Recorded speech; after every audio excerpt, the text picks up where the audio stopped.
स्वागत तब होगा जब तुम्हारा संघर्ष सफल हो जाएगा, तभी मेरा स्वागत होगा।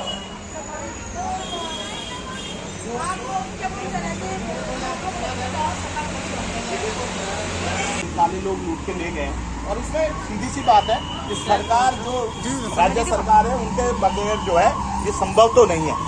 जब तक शासन प्रशासन सहयोग करे कब कोई कैसे लूट लेगा। लेकिन अभी अगर अपना हक लेना है तो प्रॉपर तरीके से हमें संघर्ष करना पड़ेगा। और मैंने इन बहनों को कहा है कि दिल्ली आओ, दिल्ली में हम रामलीला मैदान बैठेंगे और अनिश्चितकालीन धरना चलेगा और उसकी प्रॉपर गूंज जो है पूरे देश से लेकर प्रधानमंत्री आवास वहाँ है, राष्ट्रपति वहाँ। हमने पहले भी गए हैं। सरस्वती बहन तुम खुद लेकर आई हो इन बहनों को और अच्छा उसका व्यापक एक प्रभाव पड़ा है और अब भी पड़ेगा। लेकिन मैं ये कह रहा हूँ कि पहले हम 2-3 दिन लगाए, इस बार हम अनिश्चितकालीन के लिए बैठेंगे जब तक कि केंद्र सरकार, प्रधानमंत्री मोदी जी, गृह मंत्री अमित शाह जी जब तक ये बात जब तक उनके कानों तक ना पहुंचे और वो इसका निदान न दें तब तक हम अपना अनिश्चितकालीन धरना देंगे। क्योंकि अगर जीवन मृत्यु का प्रश्न है तो अगर जीवन जीना है तो मृत्यु की तरफ बढ़ के ही जीवन जीना होगा। यहाँ आत्महत्या करके कुछ नहीं मिलेगा। प्रॉपर हम पूरे तरीके से मरेंगे तो हम उस भूमि में मरेंगे जहाँ का प्रभाव ज़्यादा होगा, जहाँ पे उनको भी शर्म आएगी कि देखो उनके राज में हमारी गाड़ी कमाई लेके भाग गए, उन्हीं के हस्ताक्षर से, उन्हीं के अपील पे हमने अपना पैसा लगाया और उनकी ही जिम्मेदारी बनती है कि हम हमारी इन बहनों का पैसा दे दे। इन बहनों का संघर्ष तभी सफल होगा जब हम लोग प्रॉपर तरीके से दिल्ली के अंदर इस बात में, नहीं तो हम यहाँ बैठे बैठे रहेंगे। सालों से बैठ रहे हैं, 400 बता रही थी अभी 416 दिन हो गए हैं, 1000 दिन भी बैठ जाएंगे तब भी बैठे ही रहेंगे। लेकिन भाई हमारा सवाल तो ये है ना कि हमारी सरकार चाहे केंद्र सरकार हो, नोरा पीरियड रहेगा, महिलाओं को सम्मान करते हैं ना। इसमें देखिएगा आप लोग पूरे प्रदेश भर में 25,000 एजेंट्स है ना और 25 लाख ग्राहक हैं। 25 लाख ग्राहकों में 20 लाख महिलाएं है ना और 25,000 महिला एजेंटों में भी 20,000 महिलाएं हैं। तो कुल मिला के 20,25,000 महिलाएं हैं पीड़ित। 20 लाख छोटी मोटी संख्या नहीं है, बहुत बड़ी संख्या, बिल्कुल। तो एक तरफ सरकार को नहीं कि हम महिलाओं मान सम्मान करना, तो ये मान सम्मान जमा नहीं देखो। हाँ। सरकार स्लोगन बहुत गढ़ती है, हर स्लोगन जरूरी नहीं है वो सत्य हो, ठीक है। स्लोगन देश को दिखाने के लिए, मीडिया को दिखाने के लिए गढ़े जाते हैं, लेकिन ये भी सत्य है कि इस भारतवर्ष में महिलाओं ने अपने अधिकारों के लिए, ये महिलाओं के सम्मान की बात तभी की जाती है कि जब उन महिलाओं ने कमाया है, ठीक है, उन्होंने संघर्ष किया और पाया है, अपना अधिकार लेके दिखाया है। और यही इन बहनों का भी होना चाहिए। तुम सबका ये फर्ज बनता है कि उन्हीं महिलाओं के नक्शे कदम पर चलते, उनके पद चिन्हों में चलकर इस लड़ाई को सफल करो और सही तरीके से करो। और फिर मैं कह रहा हूं कि ये लड़ाई तुम्हारी है, तुम ही लड़ोगे, मैं तो केवल सहयोग कर रहा हूं। और जैसे पिछली बार किया था अब भी करूंगा। मेरे लिए विचारधारा मायने तब रखती है जब मेरे लोग खुश हो, मेरी बहनें खुश हो। अगर मेरा परिवार खुश नहीं है तो मैं क्या करूंगा, चाटूंगा उस विचारधारा को। तो आप सरकार को क्या संदेश देना चाहते हैं? एक वीडियो बनाओ कि आप पैसा इतनी बुजुर्ग माता है पैसा नहीं, थोड़ी सी वीडियो बनाओ मेरा बना। मैं सरकार को हाँ बिल्कुल स्पष्ट संदेश है कि धामी सरकार हाथ खड़ी कर चुकी है, ये हमारा मुद्दा नहीं है। जबकि धामी जो हैं वो प्रदेश के मुखिया हैं, इस परिवार के मुखिया हैं, तो उनकी आवाज में इतना सामर्थ्य है कि वो अगर केंद्र को बोले तो तुम्हारी समस्या है, लेकिन उन्होंने पल्ला झाड़ लिया है। लेकिन अब एक रास्ता बचता है, वो है केंद्र का।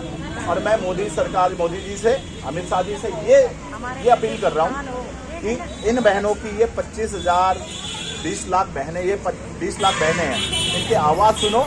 अगर महिलाओं का सम्मान तभी है जब आप इनके इंसाफ की बात करें, इनका अधिकार इनको दिलाओगे, इनका पैसा दिलाओगे, तभी सच्चे मायने में जो आपने स्लोगन गढ़ा महिलाओं का सम्मान, वो तभी सार्थक होगा जब आप इनकी आवाज को सुनकर इनको इंसाफ दिलाओ, इनका पैसा दिलाओ। लेकिन क्या राज्य सरकार का कोई भूमिका नहीं होनी चाहिए अपने? बिल्कुल होनी चाहिए, मैंने कहा ना। इस अर्थ है कि राज्य सरकार कोई अर्थ नहीं बनता। भाई मैं क्या कह रहा हूँ कि राज्य सरकार, केंद्र सरकार ने उस LUCC जो कंपनी है उसको RBI के जरिए उसको इजाजत ली होगी और राज्य सरकार को निर्देशित किया होगा केंद्र ने कि भाई इनको बिजनेस करने दो, तभी तो यहाँ आया, नहीं तो राज्य सरकार की मंजूरी बगैर क्या कोई आ जाएगा।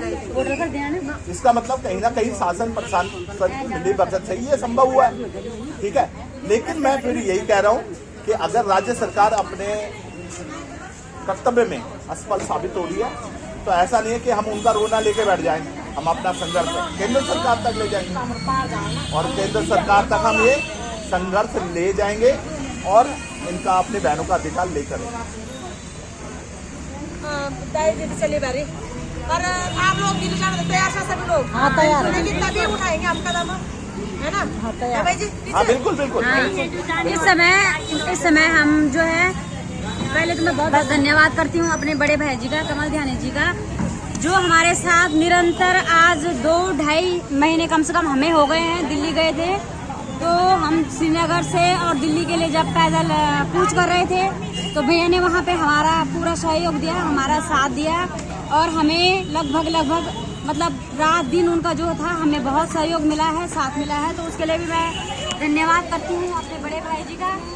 दिल्ली कूच करने के लिए तैयार हैं।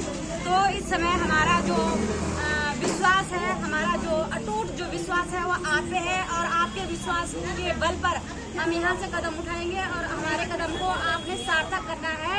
क्योंकि हम जब यहाँ से निकलते हैं तो हमें कहा जाता है कि घूमने की इच्छा है, घूमने के लिए निकल गए हैं, और जब हम वापस आते तो हमें पूछा जाता है कि अब अभी भी क्या कहीं जाने की इच्छा है, घूमने की इच्छा है, नहीं तो वहाँ भी घूम के आओ। तो हम जाते समय तो मतलब बड़े हर्ष के साथ जाते हैं कि शायद हमें कुछ रिजल्ट मिलेगा, लेकिन जब हम आते हैं तो बहुत हताश और निराशा के साथ आते हैं। पूरी रात भर हम जिस बस में बैठते हैं उस बस में भी हमें नींद नहीं आती है कि हम घर में जाकर क्या जवाब देंगे कि हमने वहाँ पर 4-5 दिन काटे हैं, कैसे काटे हैं, क्या काटे हैं। तो हम तो ये बोल रहे हैं कि आज हम न घर के लायक रह गए हैं और न घाट के।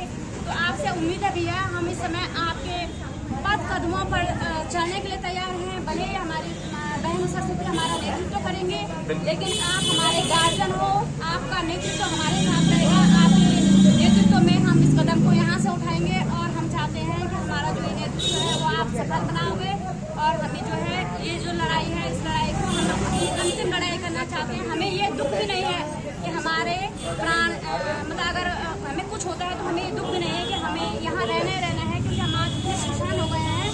अपनी जो बाहरी ये दुनिया है, ये लोग हैं, इनकी से मतलब परेशान हो गए हैं कि हमें अब घर में जाने की भी इच्छा नहीं करती है।